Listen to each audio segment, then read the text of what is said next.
Latest football news, engaging debates, and fascinating opinions. Pitchside Talk on IO Radio. Well, welcome back to Pitchside Talk here on IO Radio at our new time of Fridays at 5 p.m. with me, George.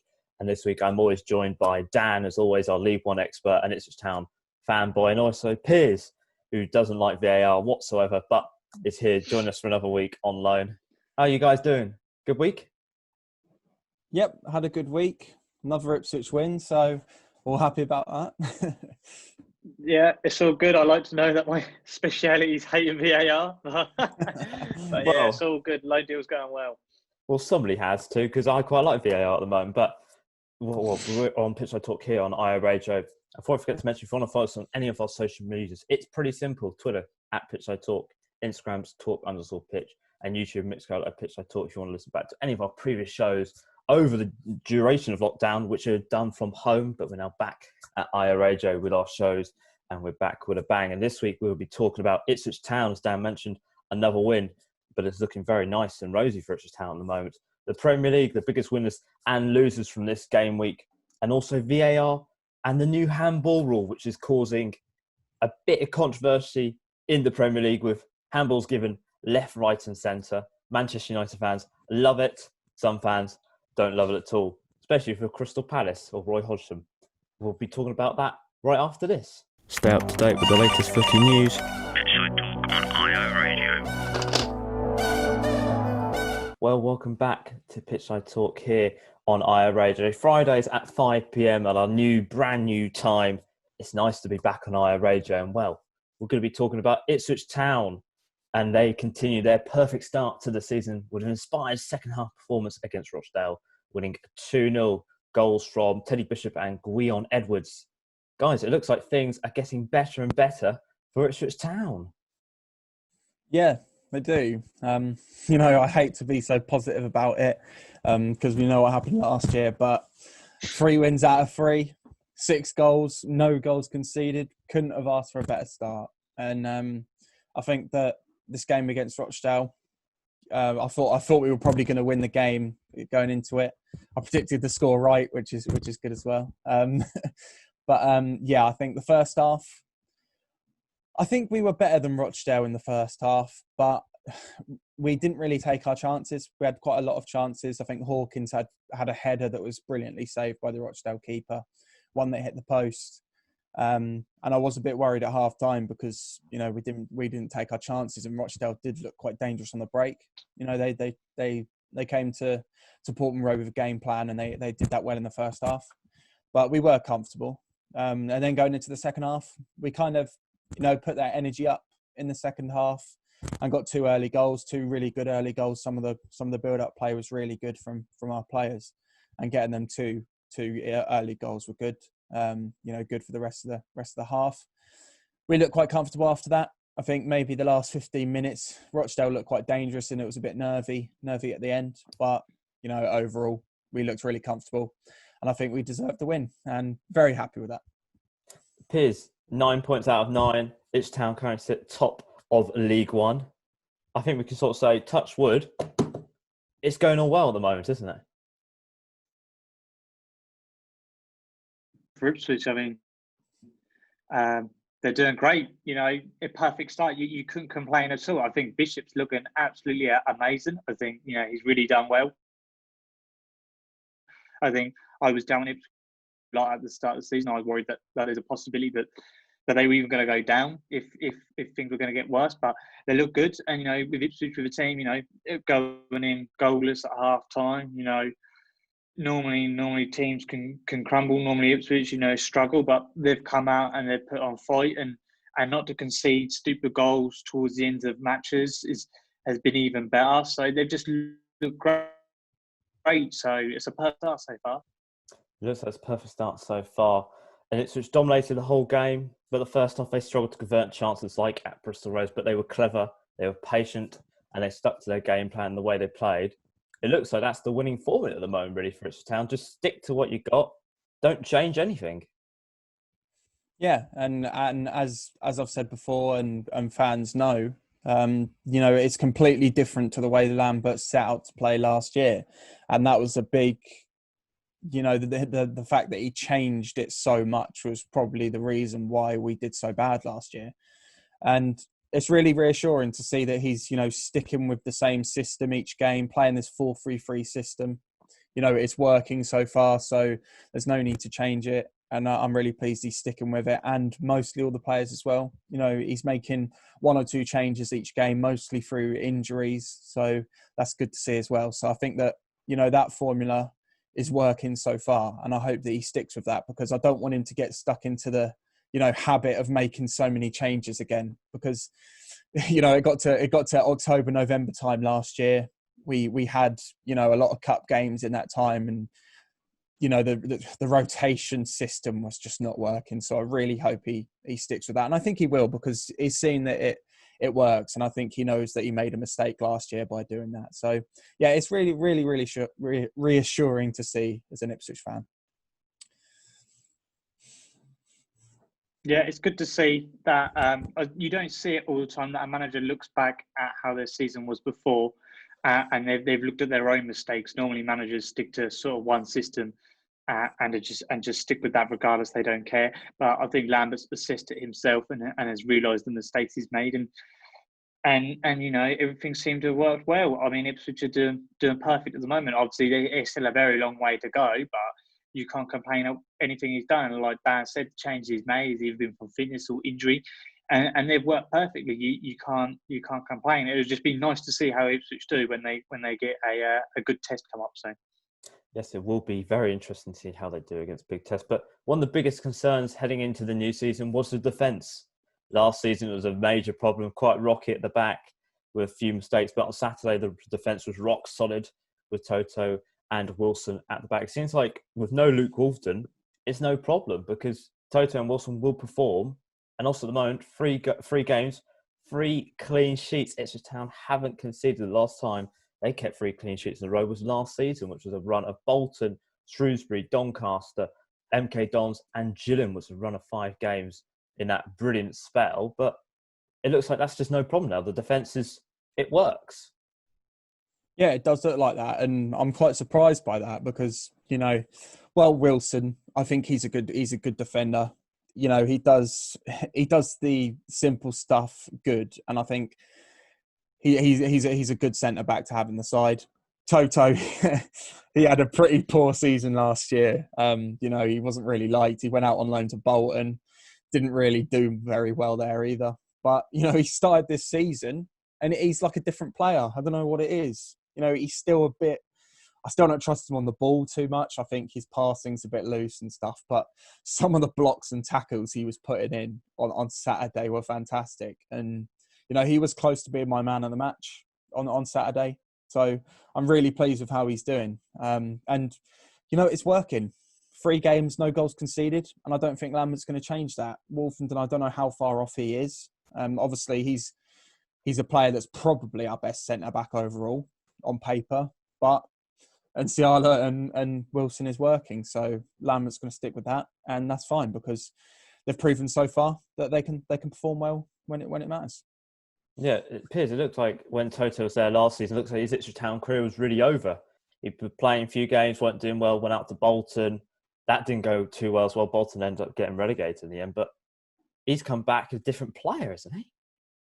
yeah, it looks brilliant. I mean, yeah, Ipswich, their defence was poor towards the end of last season, and the first game of this season they looked a little bit shaky, but it looks like they just keep getting stronger and stronger, and I think that's good for Toto, that he can sort of prove himself. I reckon he's had the time over this long break to think about his career and assess, and I would imagine, the less fans, there's probably less pressure on him as well. He'd probably be a bit nervous coming back, I would imagine.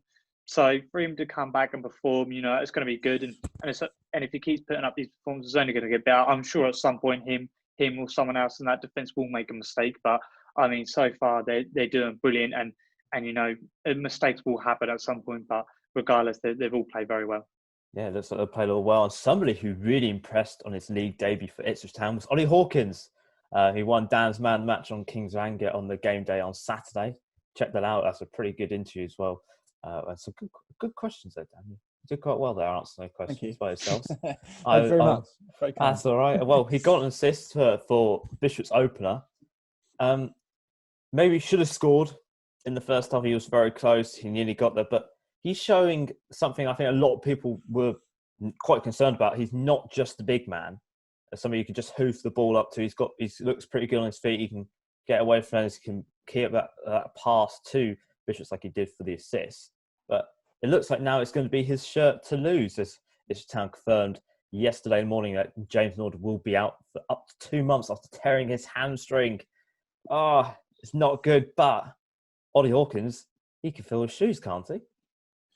Yeah, well, it's all up to him now. He's our only fit striker at the moment. You know, Jackson's coming back, but he's going to be starting now. So, yeah, he's got boots to fill. And, you know, he started on Saturday and looks pretty good. I think, you know, when we signed him, I thought that he was going to be that type of player that you mentioned. He was going to be the one that was, you know, we were going to hoof the ball up to him. He was going to be able to, you know. Well, I thought it was going to be a similar signing to Keane. You know, Hawkins has got the height over Keane, but I was expecting that. But you know, he showed on Saturday what he can do. I think his hold-up play was excellent. I really do. He was so close to scoring. You know, he produced a massive save from the Rochdale keeper, agonisingly close in hitting the post as well. So, you know, the goal's coming for him, and I think if he gets the goal, that's going to boost his confidence as well. But I think he looks fantastic against Rochdale, and I think he definitely deserved my man of the match. You know, there was a few players that could have got it, but I think overall, I really liked the look of Hawkins. And, you know, I think with pacey wingers, I think he can be really effective. I think Sears has looked good on the wing. He's quite effective with him. If we have, you know, Jackson back, then I think that he'll work well with him. So, yeah. Really happy that Hawkins performed well, and you know I can't wait for him to get his first goal because I think that'll do him really good. Yeah, I think Hawkins looked really good. I mean, obviously his time at Portsmouth, he wasn't getting too much games towards the end, but it looks like, you know, he's really come back. He's probably got the desire to play and wants to perform and show people, you know, his talent. So looks good so far, and obviously with Norwood out, it'll be a good chance, like you said, boost to, you know, pressure either breaks pipes or makes diamonds. So it'll be a good chance for him to show off and really become a true Ipswich fan favourite. Yes, he could be a true Ipswich fan favourite. But just focus a little bit on Norwood. Ipswich sort of top striker. He's out once again. He had a tough sort of end of the season. He had that groin problem, had surgery on that. Spent most of the lockdown recovering. Hasn't had too much game time, especially this season. He's only had a few substitution appearances, but this is not looking good for him. When, you know, Ipswich do need him because you've got Aaron Drummond, he's out for 2 months. Jackson, as you said, he's coming back and he's going to be possibly on the bench for the Milton Keynes game. But Sears on the wing now. But just Norwood, it's just so frustrating because he can be such a good striker for Ipswich Town. Yeah, he can. It is so frustrating, and this keeps happening, and it's really, really, really annoying for us fans. And you know, Nord, I think he's probably our best striker. You know, he makes the difference when he's on the pitch. I think he's one of them players that really gets into defenders' heads and makes them annoyed, and that's what we need in this league, I think. So, yeah, we're definitely going to miss him 100%. We may have good backup, but we're definitely going to miss him. I really, really am frustrated by this. I think it's getting to a point now when these injuries are more than just a coincidence. I think there has to be something happening behind the scenes. It's just ridiculous how many injuries we're having in the last 4 or 5 years. It's our major players get injured so much. Maybe because they're being worked too much. I don't know. Is the sports science not up to scratch? I really don't know. But it just seems like every time a player gets injured, they're coming back to fitness. They maybe get pushed too hard, coming back into the first team and get injured. So I really think we need to look into and maybe start asking the questions whether this is just it's more than a coincidence that these players keep getting injured. I really do. But yeah, major loss, really frustrating. Yeah, 100% injury FC, isn't it, with Ipswich? You know, it's unlucky. I know what it's like when everyone's always injured, but it's a big shame that Norwood will be injured. You know, he's, like Dan said, he's a brilliant player. Whenever I've seen him play, he causes so much trouble for the defence, and he scored some really good goals. So it's a shame for Ipswich, but I think I think they'll be all right. I think I think they've still got enough talent in there, but yeah, I agree. I reckon they're pushing players too much. I think sometimes they've got maybe a lack of depth, or they rely on players so much within that Ipswich team that they're probably rushing them back because they want them back so quickly because they need them to perform or anything. But so far you can't complain at Ipswich, how they're doing, but it will be a real shame to have him out, and that might affect some of the future performances. Yes, well, back to Saturday. Another banana skin navigated by Ipswich Town. Lambert described this start to the season: "We're playing much better than we did the start of last season, without a doubt." It looks like Ipswich Town now finally found an identity, a system that works. No more Lambert lottery, which I know Dan quite likes. He doesn't like Lambert lottery that much. But I know this can sound quite bad, but with no fans there's no pressure on the squad. We saw at the end of last season when Ipswich Town went 1-0 down in a game straight away, it was just boos and just the place was deflated. But without fans there, it looks like it's just turned a corner. I know it sounds really bad, but they're playing much better without them. Yeah, I definitely agree. I think it's really interesting to see how, going into a game against Rochdale, it's 0-0 at half time. I think some people on the Kings of Anglia talked about this that I agree with. If it was 0-0 at half time against Rochdale, then the fans would be on their backs and it would be, it would be a toxic atmosphere. And that really makes a difference to the players. But, without fans, they come out the second half, perform well and get the win. So, as much as I really want to be back and everyone wants fans to be back in stadiums, I think at the moment the pressure's off the players a little bit and they can just perform to their best ability and get the 3 points when it's needed. But I don't know. I think with fans in the stadium, there's pressure on the players. Ipswich fans, their tolerance isn't very, very high. It doesn't take much for Ipswich fans to be annoyed with the players. So I think without the fans there, it's definitely affected them. Well, but they want the fans to be back. Sorry. No, sorry, I only cut you off. I thought you was finished. But Piers, you've experienced as well. Me and you have experienced when we went to the Fleetwood game. Ipswich Town went down to 1-0 straight away, and just the whole place was just awful. Yeah, I don't think it's just because of, the recent things. I think it's sort of an accumulation of sort of probably 19 years for Ipswich, and it's just building up. Do you know what I mean? It's problem after problem, stuck in the Championship, then falling out of the Championship, and then going into League One. People are probably just fed up now. Do you know what I mean? I'm sure it's not directly always at the players. It's just over time things build up, and Ipswich fans will always cheer on the team at the start. They'll always support them. But I think when they see a lack of fight, or they don't think those players are putting 110% in, then that's when they get annoyed, and that's something maybe the players could either build off of, or they crack under that pressure. And I'm guessing they've been fighting it hard. But with the attendances that were dropping and the toxic, it getting quite toxic, I can understand that. So probably having no fans is a nice fresh air for them, and I would imagine, with these performances, they'll be looking forward to having the fans back. I'd imagine the atmosphere will help them once they're back.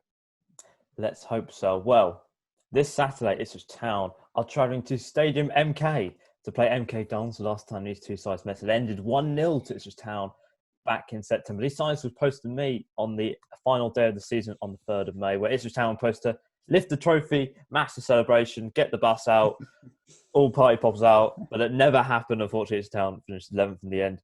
The MK Dons currently sit 22nd in League One after 2 defeats to Lincoln and last time out to Crewe Alexander. They have earned 1 point this season against Doncaster at the start of the season. But fun fact, Rochdale and Bristol Rovers sit below Milton Keynes. MK Dons, sorry. And both of them have lost Ipswich Town this season. So Ipswich Town have got quite a good record against sides in the relegation zone. But what could we possibly expect from this game? And what's going to be our score predictions for Ipswich Town versus MK Dons? Yeah, it's going to be an interesting game. I think it's another game where we should be favourites and should be winning it. We've had quite a easy start to the season, I think. So another game against a team that aren't really performing well is probably good for us. I think going away to Stadium MK, last year we did okay there. Haven't really played MK Dons very much in the past few years, obviously, because we know what's happened. The franchise club, as people call them. So yeah, I think going into it, we're definitely favourites, and injuries I think are going to affect the morale maybe, but we're favourites for the game, and I think I'm going to go for another win. Whether it's going to be another clean sheet, I don't know. It's going to be a big ask, so I'm going to say it's going to be 2-1 to Ipswich. Yeah, Ipswich travelling away, Stadium MK. I've been there before. It's pretty much played with no fans anyway, so I'm sure that'll be all right pressure-wise. Ipswich look good. I think they've got the momentum behind them. I think, they look good. They normally do all right against MK Dons. So I'm going to say it's just going to be a simple 1-0 win to Ipswich. Well then, Ipswich apparently going to make it 4 out of 4 then, according to Dan and Piers. Another fascinating debate about Ipswich Town. But when we come back, we'll talk about the Premier League. We have some big winners and we have some very, very big losers this week. And I'm very happy about one of those losers. Pitchside Talk on IO Radio. Well, welcome back to Pitchside Talk here on IO Radio. Fridays at 5 p.m. I think I'm quite liking these Fridays at 5 p.m. Better than Wednesday at 2 p.m, I have to say. But if you want to follow us on any of our social medias, it's pretty simple. Twitter is at Pitchside Talk. Instagram's talk_pitch, and YouTube and Mixcloud are both Pitchside Talk. If you've missed any of the shows so far, if you missed us talking about Ipswich Town, it'll be the YouTube or the Mixcloud will be up 6 p.m. on Friday, and you can, listen to that bit. If you've missed that bit, if you only want to listen to us talk about Ipswich Town, fair enough, go and listen to that. But if you want to stay now live with us, we're going to be talking about the Premier League, and the third game week kicked off with matches of all 20 teams in action. 36 goals were scored across those 10 matches. And here are the results from those games. So we kicked off with Manchester United versus Brighton. That finished 3-2 to Manchester United. A Bruno Fernandes winner in the 10th added minute from a penalty spot after the referee blew his whistle on the 95th minute for full time. But then VAR gave a handball for Neil Maupay. Football went mad that day, but it went even madder with Crystal Palace losing 2-1 to Everton, a very controversial penalty from Everton from a very controversial handball, which was given against them. West Brom drawed 3-3 with Chelsea, West Brom winning 3-0 against Chelsea in the first half, but Chelsea called back 3 goals to make it 3-3 in the second half. Piers was not very happy about that, but I was very happy about it because Chelsea drawed once again. Burnley lost 1-0 to Southampton. And then Sunday, we kicked off the fixtures with Sheffield United versus Leeds, and Leeds won 1-0 against Sheffield United in the Yorkshire Derby. Not a good start for Sheffield United so far. Not looking good for them. But Leeds, high-flying as anything. Tottenham versus Newcastle, that finished 1-1. Another controversial penalty given for an Eric Dyer handball with his, it hit the back of his arm, which you couldn't see because he hasn't got eyes in the back of his head. But it was given, unfortunately. Manchester City lost 2-5 to Leicester City. Big results. That's first time Pep Guardiola in 686 games has conceded 5 goals as a manager for the first time ever. Absolutely bonkers. West Ham won 4-0 against Wolves. The Premier League's gone mad. And then we kicked off Monday's fixtures with Fulham losing 3-0 to Aston Villa. Aston Villa continue a perfect winning start to the Premier League, and Liverpool continue another perfect winning start by beating Arsenal 3-1 as well. What a week we've had in the Premier League. Let's start off with the winners. The biggest winners, Leicester City, stay at the top of the Premier League after a sensational second half where they scored 5 goals, 3 of those from Jamie Vardy. Leicester look like they can cause many problems to sides that they come up against. And they've been at the top before after 3 matches. And we all know what happened that season. They won the Premier League. But the stars, as I said last week, the stars are aligning. But they just caused an absolute... They caused such an upset against Man City. Yeah, they did. I don't think anyone would have predicted that. I wonder what the odds were for that result. 5,000 to 1. So yeah, fantastic result for them, and what a start they're having. To go to the Etihad and score 5 against Manchester City, that's massive. So what a result for them, what a start they're having. I think they've proven in the past few seasons that they can keep this form up. 15-16, they won the league. Last year they were unfortunate to miss out on the top 4. Missed out because they weren't great after lockdown. So they've proven that they can stay stay in these top positions. But I think after a while, it's going to get too much for them. I think they've had this amazing start, but I can't really see this form carrying on. I think when there's going to be I know Man City is a massive test, but there's going to be big tests on the horizon for them. I think it is going to be tough to stay in that area, but you never know. They've done it before, as we know. So I think we all have a soft spot for Leicester, and we all want them to do well. I think George does as well. You're convinced they're going to win the league, but so yeah. Well, I hope they don't win the league, perfectly honest. But as the stats do solely align, they could do it. They have done it before, but Leicester turned the corner. Last season, the lockdown period of the season, they were awful. But they've come back with the same squad, only a few tweaks. They lost a few players in the summer, but a few tweaks as well, and they just come out flying. Yep, you predicted it last week, George. They're going to win the league. I truly believe it now. I mean, that performance was amazing from Leicester. What Jamie Vardy done to Edison for his second goal was ridiculous. That flick between the leg to put that in. I know Leicester won 3 penalties, but I mean they were all clear penalties. That's Man City's fault, and Maddison's goal was unreal. They look brilliant, and also I think that shows that Man City have still got a lot of problems. They're talking about that they have to win the Premier League and Champions League, to keep the job, or the club's a failure, this and that. And, they're still showing problems. That's their defence. It's mainly their defence. They've got so many problems, and the people they're looking to bring in, I still don't think are of that Man City quality. Like, they're one of the biggest teams in the world. But anyway, but Leicester, a brilliant performance. They've come back strong. If they can beat Man City 5-2 at the Etihad, then who can't they beat? If they can beat Liverpool at Anfield, then I'm going to put them in for title challenges. If they can do that and they're still doing well, then they'll be fine. But I mean, I'm sure Leicester fans must still be more than happy. Well, you just predicted that, so that's now going to happen because your prediction seems to be quite good at the moment. Why do you have to say that, Piers? Well, another a perfect performance of West Ham.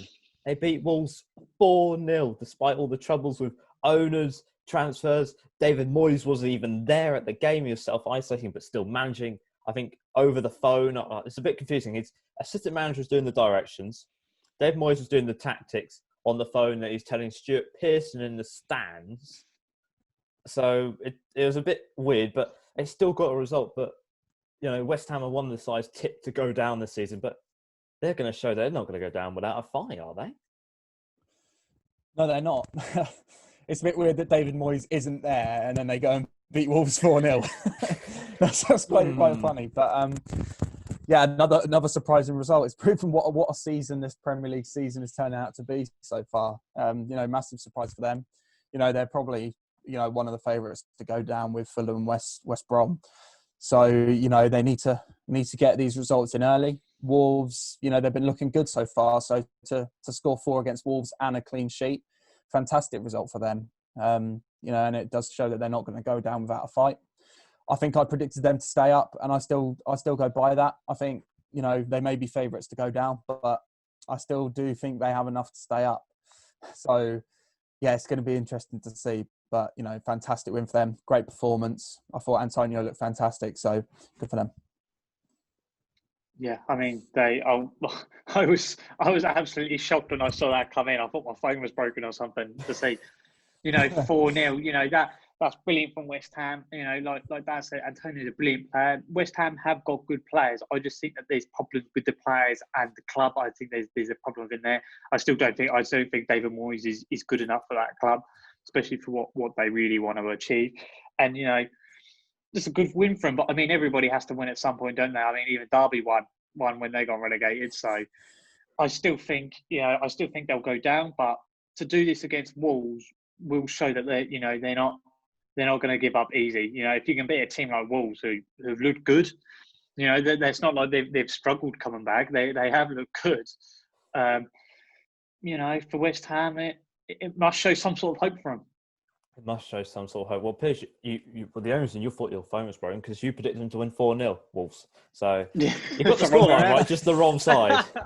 Just the wrong side. Well, the last big winners of this weekend was Liverpool. They sent out a very powerful message to any of the challengers as they beat Arsenal 3-1. Another impressive performance against the top six side. I know Arsenal are sort of rebuilding, but with Chelsea, dropping points against West Brom, Man City dropping 3 points against Leicester, it looks like at the moment it's Liverpool's title to lose, if you think about it in that sort of sense, because there's nobody challenging at the moment. Only Leicester and Everton.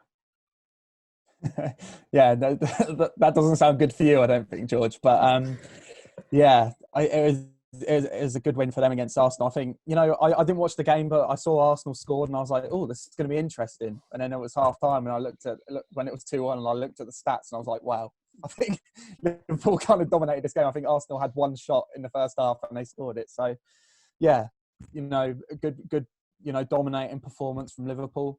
Definitely puts a message out to the rest of the league. We've still got to wait and see if Leicester and Everton, stick with this form and stay where they are. But I think Liverpool are now in prime position, and with teams, that are going to be challenging them, dropping points. I know it's early on in the season, but Liverpool being Liverpool, it's gonna affect them going forward. And I think it's definitely theirs to lose now. I think if they can just keep on this form, it's going to be another season where they're going to be top of the league. I do think it's going to be closer by the end of the season, but I think Liverpool are in a good position now. Yeah, definitely. I mean, I want to laugh at Arsenal, but after the week I've had as a Chelsea fan, I don't think I can. So we'll just talk about Liverpool. They played, they played brilliant. I mean, after Arsenal scoring the opening goal, they didn't switch off. I mean, it didn't take long for them to get the equaliser, and they just dominated. I had a lot of questions for Liverpool coming into this. They hadn't got any signings at the start, and they looked. I thought, after winning it after so long, they'd be deflated, but they're still at it. The two signings they've got. I know Thiago I think he's out at the moment, isn't he? So, but they're still playing brilliant. They're still playing brilliant. I think if they can keep this up, then they're going to win that title again. They're looking dominant as usual. Everyone's dropping points. Manchester City, who were supposed to be the ones that were going to take this title back, and have dropped points. Chelsea, we've still got a long way to go till I think that they'll be strong enough to win games. Consistently. Everton are going to drop off at some point. I think with some of the games have been lucky. So, I mean, Liverpool just look good again. I mean, it's them and Leicester, I guess, but brilliant performance by Liverpool. Come back from 1-0 down, and they just look more of the same from them. Well, you've got to remember last season, at some point, it was Liverpool v Leicester, wasn't it, really? At one point in the season. So Well, it was quite a big gap, George. it was a bit, but it was still Liverpool v Leicester. But we're going to move on to the biggest losers of this week, and Sheffield United. A very poor start for them. They're current 19th in the Premier League table after a poor start. They look good defensively. We can say that, but up top, there's a big problem scoring goals. But has second season syndrome kicked in at Sheffield United? Because at the moment, it's not looking good. No, it isn't. And I think second season syndrome has probably kicked in for them. I think, I know I'm saying this, it is only 3 games in, so there's still a lot of time for teams to turn it around. But, I think Sheffield United going into last season, everyone predicted them to be bottom of the league, getting relegated. So they did fantastic to stay in the league. I think maybe going into the second season, teams have realised how they play. Maybe they know how to play against them now after the way they played, with their 3 at the back system, the full-backs pushing really far forward. It worked for them in the Championship when they went up, and it worked for them in the Premier League last year. So maybe teams have, got used to that now. But yes, it's been a really poor start for Sheffield United. I think they didn't really make any signings. I can't really remember who they signed, to be honest. I don't really think that they have much firepower up top. So I think scoring goals is going to be a problem for them. Their defence is solid. They've shown that. But, they've definitely struggled to score goals so far this season. And I think that's, what's going to be happening throughout this season. They're going to be struggling for goals. But there's still a lot of time to turn it around. It's going to be interesting to see how they come back from this. Obviously, there's time to make signings still, so you never know. But yeah, poor start from Sheffield United. Yeah, I agree. I mean, I think they'll be able to turn it around. I think every season you get that team that has a horrible start and looks like they're going to go down. They always seem to claw back up. You know, in previous seasons, there's been teams like Crystal Palace. I remember they were bottom for a while a few seasons ago. Used to be Sunderland a lot, although they eventually did go down. But regardless of that, you know, Sheffield United, I think they'll be able to pull it back. Like you said, Dan, you know, maybe teams have worked them out. You know, it was a system that worked well last season, and maybe they do need to buy some more players. They've got a decent team. They've got a good enough team to stay up. I would say they're better than sort of, you know, West Brom and Fulham definitely. But I think there's going to be a lot of work to do. But I still think, you know, once they get going and once they hit some good form, I think Sheffield United will still survive. But I think it's too early to say that they're going down. Although, you know, it doesn't look great to start off. I think they will be all right. Well, let's hope they'll be all right. And the last biggest loser of this week was Manchester City. Pep Guardiola described his side as nervous and anxious. This result looks very concerning as they want to reclaim the title. 7 senior players out. Aguero and Jesus are the biggest casualties of that. They currently sit 13th in the table after 2 games. I know it's a Man City, I know they're a big club, but this looks quite concerning early on, especially with they're trying to sign players. I know they've got Ruben Dias in from Benfica. Otamendi's gone the other way. New centre-back. There's another centre-back being rumoured to come in as well. But things don't look great for Manchester City and Pep Guardiola at the moment. No, they don't. And, you know, this was supposed to be their season. I think I predicted them to win the league. You know, it's still early, obviously, but it's been a really poor start. And it doesn't, you know, these early games, if you don't get results in the early games, then it does affect you going into the latter stages of the season. It really does. So I think the start hasn't been great. Leicester scoring 5 against them. It's massive. You know, it proves that they've still got a lot of work to do. Pep has got so much work to do with that squad. And, you know, that squad is definitely good enough to win the league, no doubt about it. But I don't know what it is with them. I guess against teams that, you know, can actually play against them, they struggle. And, you know, they made signings this year. You know, they've really tried to strengthen their defence. Obviously, Ake coming in, this new centre-back from Benfica as well, swapping with Otamendi. I don't think, you know, Man City fans are going to be too sad about Otamendi going the other way. But we'll have to see how this player does. Obviously, he's going to be good if he's coming into Man City. Maybe going to be starting. So, yeah, I think maybe they need to make any signings. They've got a lot of players out, but, you know, Pep's got a big task, and this start really hasn't helped. I think they'll be okay for top 4. You know, this result against Leicester was poor, but I do think they'll be okay. Whether they can, you know, go on and win the league now, it's going to be tough. I think it is going to be closer than people think, but, you know, this start isn't going to help in getting that title away from Liverpool. Yeah, it's definitely going to be a hard task. You know, the Premier League's changed now. You know, teams are winning the league with 99, 100 points, you know, regularly now. So it's so crucial not even to, you know, lose these games or even drop points. You've got to win. You've got to win every single game now.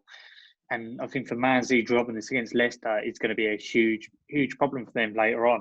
You know, what happens when they go to Arsenal and they drop points there, or Chelsea and Tottenham? It could just cause more problems for them. And I think their main problem is their defence. They've got some good players. I think, you know, players like Kyle Walker, I think he's sort of coming towards the end of his time at Manchester City. I think personally, I think that they need to look to rebuild even more. You know, Pep done that in 2017. He brought in loads and loads of players, and eventually it worked. I think it's time for them to do that again. They're the sort of club that financially can do that. And, you know, what Liverpool have done, they've built a team slowly, which has worked really well for them. But, you know, if Man City want quick success, they need to buy those players in and get it together. You know, Pep's not going to have. I don't think he'll get as much. You know, a couple more years to slowly build a team. You know, they want another Premier League. or a Champions League straight away now, Manchester City. And I think I think a Champions League is going to be a lot harder than they think. But yeah, it's a poor start. But maybe we are over exaggerating a bit. You never know. Man City might come back and go undefeated for the rest of the season. But so far it's not looking great. No, you never know with this Premier League season. It's topsy-turvy so far. Well, let's have a look at the Premier League table. So it currently stands, so start from bottom to top. So it's Fulham, Sheffield United and Burnley in the relegation zone, all sitting on 0 points. Then it's West Brom on 1 point from Wolves, Southampton, Manchester United and Manchester City in 14th and 13th. Who would have predicted that after 2 games? Then we have Brighton and West Ham making the top of the bottom table. And then 10th place is Newcastle from Chelsea in 9th. The last time Chelsea were 9th was, at this stage of the season, was the 15-16 season under Jose Mourinho. We all know what happened to Jose halfway through the season. So maybe Frank Lampard could be going. We do not know. Things might turn around, but it's not looking great at the moment. And above Chelsea is Tottenham, Leeds and Crystal Palace. And the 5th is Arsenal. And then we have in 4th is Aston Villa, unbeaten, getting 6 points. And then we have 3rd is Everton, Liverpool and Sheffield. Oh my God, Leicester at the top of the table. The top 3 are all split by goal difference. Leicester leading the way by 3 goal difference. So the Premier League is still wide open at this current moment of time. But when we come back, we're going to be talking about VAR and the new handball rule, because this week it's been causing so much controversy. It's so fun. The best place in Ipswich to hear the latest football debates, Pitchside Talk on IO Radio. Welcome back to Pitchside Talk here on IO Radio. That's our new time of Friday at 5 p.m. And before I forget to mention, if you want to follow us on any of our social medias, it's pretty simple. Twitter is at Pitchside Talk, Instagram is talk_pitch, YouTube and Mixcloud and Pitchside Talk if you want to listen back to this show or any of our previous shows. All these shows come out at 6 p.m. on a Friday. If you missed anything, Ipswich Town, Premier League, don't worry, I've got you covered. They'll be out on YouTube and Mixcloud at 6 p.m. on Fridays. And now we're going to be talking about VAR and handball, the biggest controversial thing in football at the moment. So, since VAR was introduced into the Premier League last season, it's caused controversial moments like your big toe being offside or your little finger being offside. Even though that's not got anything to do with scoring the goal, it counted as offside. Decisions taking too long, confusing fans in stadiums that have no clue what's going on, and the referees not looking at their monitors and relying on the VAR referees to make the decisions for them. But this season, VAR has been simplified. Referees are now looking at the monitors. Offside has been simplified as well. But something that has caused a bit more controversy, which is thanks to FIFA and IFAB, which is the Football Association Board, has now created VAR, who created VAR are now implementing some new rules. The VAR are now trying to create a level playing field across all decisions in all leagues across the world. And so PGML, which is the Referees Association sort of league, is now following these new guidelines on VAR, and one of them is handball. So handball's now much more stricter rules. So if an accidental handball happens outside the player's natural silhouette, it will be penalised. Penalty, free kick, or whatever. But these rules have been caused some controversial moments, as we've seen this weekend. So Crystal Palace, as I mentioned earlier, against Everton, there was a handball against Joe Ward when his body was tucked up against his body, hit his arm, penalty. Eric Dyer, he was not facing the ball. He had the balls behind his back of his neck. His arm was up, hit the back of his arm, penalty. He didn't know anything about it, and it's caused managers to speak up about it. Roy Hodgson called it nonsense and ruined the game. Steve Bruce, the manager of Newcastle, who won the penalty, his side won the penalty and scored the equaliser, he called the new ruling, football has lost the plot. He's against this rule that helped his side get 1 point. But these rules were supposed to bring unity and clarity across all leagues. But it seemed to brought controversy and sporting games. Yeah, it has. I think this new rule the new rules that they've brought in is absolutely ridiculous. I agree with everything that Steve Bruce and Roy Hodgson have been saying. The Crystal Palace thing was an example. They gave a penalty against Joel Ward for handball, which he couldn't really do anything about. It wasn't exactly a unnatural position that his arm was in. But the thing that really annoyed me about that was that he handballed it before as well, and it went for a VAR check, and they didn't give the penalty. And that was really frustrating for me because it proves that there's absolutely no consistency to VAR and handballs whatsoever. And that's the thing that's really frustrating. I think it's the lack of consistency, that sometimes a handball is okay and sometimes it isn't. These rules are there for a reason. They need to be followed. Like, you can't say that one handball is not and the other is. It just doesn't make sense to me. And the rules themselves don't really make sense to me either, but that's what really annoyed me. I think Dyers as well, he couldn't do anything about it. I think if it's accidental, you can't do anything about it. It shouldn't be given. And, in another game, that wouldn't be given, would it? So it's really frustrating, these new rules, and they've got to do something about it. And this will keep happening over and over again. But I think the thing is that in the box, if it's coming in from a corner or a set piece, the ball's going to be bouncing around. An accidental handball is inevitable. And you can't just give handballs for every single accidental handball you have. So, yeah, don't really get the rules. And, it's really frustrating for fans as well. Yeah, I mean, VAR in the essence is a brilliant idea. Obviously, it should mitigate all mistakes, but it's a joke. Like, I don't know where the common sense is in these VAR decisions. Like, if the guy's got his arms tucked up against him, where else is he supposed to put them? Do you know what I mean? He can't have his hands behind his back the whole time when he's trying to take on a player. Or when you jump for a ball, you don't jump with your arms down. You're not a penguin. So I don't get to a clear handball is Thierry Henry versus Ireland or Christophe Berra in the playoff semi-finals. It's not, Eric Dyer jumping for the ball, or Kim Pembe against Manchester United in the round of 16 in the Champions League when he's jumping out of the way of the ball.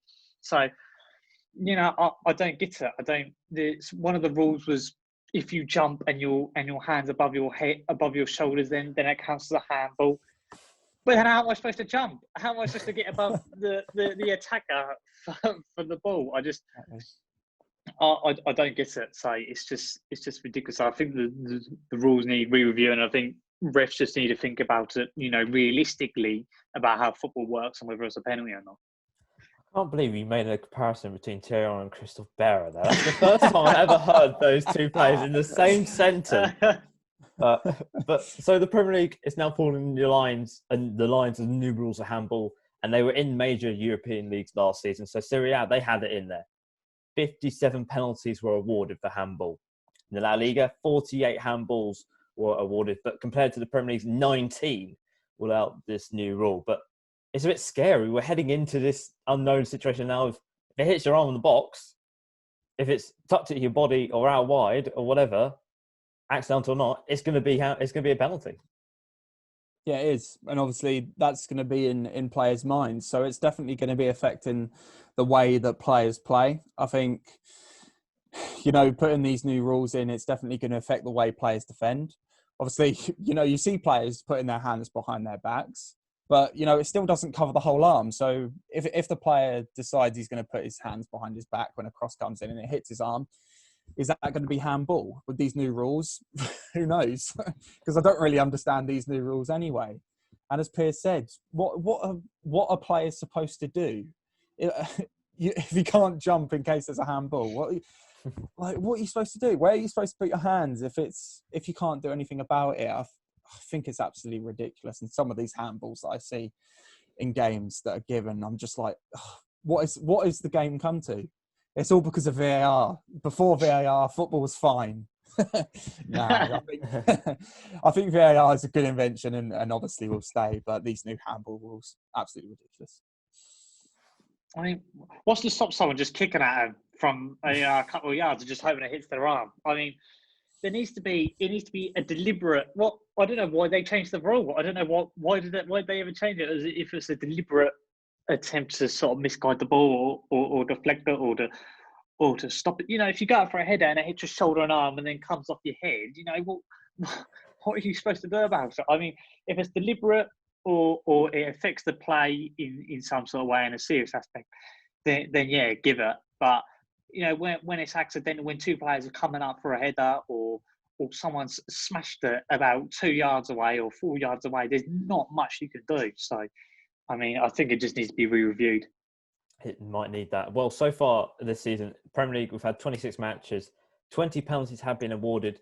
6 of them for handball. Last season it was 92 penalties out of 380 games. 19 of them were for handball. So people have been doing the projected stats. And apparently out of 380 games this season, we're going to possibly expect 280 penalties and 88 of them will be for handball. So I put this question to you guys. Does VAR need a major relook into how handball decisions are made in the future? Or does VAR need to have a major relook at itself as an entity, how it works? Because it doesn't work. It works, but not in the way of football works. It needs to be quick. It needs to be quick, but it's not. It's slow. And we're looking at these monitors and they're going, well, we're seeing something, the referee sees something different to us. Yeah. And I think the answer to that question is both, because they need to sort out these handball rules because, as we've said before, it's absolutely ridiculous. But also, I think VAR needs to be looked into as well. As we've said, I think VAR, it's a good invention and it will stay in football. There's no getting rid of it now, so we can't exactly say VAR needs to get scrapped because that's just not going to happen. But I think the way that VAR is used needs to be looked into. I think sometimes, actually, I think the main thing is consistency. VAR is inconsistent. Sometimes decisions are made for some teams and sometimes they're not for others, which I think is the main reason why VAR is frustrating for fans. Obviously, we've seen seasons before refs aren't using the screens on the side of the pitch. That's being used more now, so I guess that's a good thing. But I still think that, it takes too long for VAR to be used. We see in other sports that, a controversial decision happens and, they look at the screen, 10 seconds later, the decision is made and they're playing again. So I think that's what football needs to be like. It takes too long. And also the other point is I think that, some of the decisions that are made are just, it's too accurate. A toe offside and if you shoot with your left foot and your right toe is offside, I think it's way too accurate. I think that's just ridiculous to give that offside. But, those are the rules now with VAR. And if your toe is offside, you're going to be offside. So we're going to have to put up with that. But I do think VAR is inconsistent. It's going to stay for the future, but I do think it needs to be looked into. Yeah, I think the main thing they need to look at is definitely the handball rule. I think that needs to be reevaluated, definitely. And like Dan was talking about the offsides, that needs to be reevaluated majorly.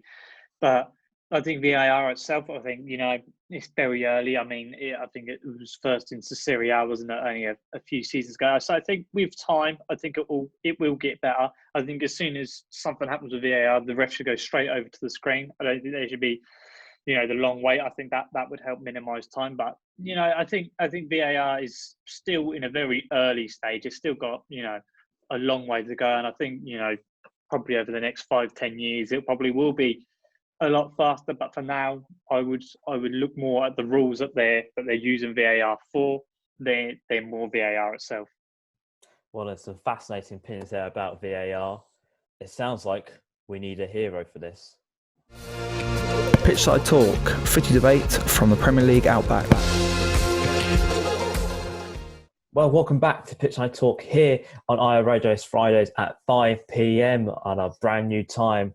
And before I forget to mention follow first on any of our social medias, it's pretty simple. Twitter's at Pitchside Talk, Instagram's talk_pitch, YouTube and Mixcloud at Pitchside Talk. If you want to listen back to any of our previous shows or even this one, but this one will come out at 6 o'clock Fridays if you missed anything on the live show.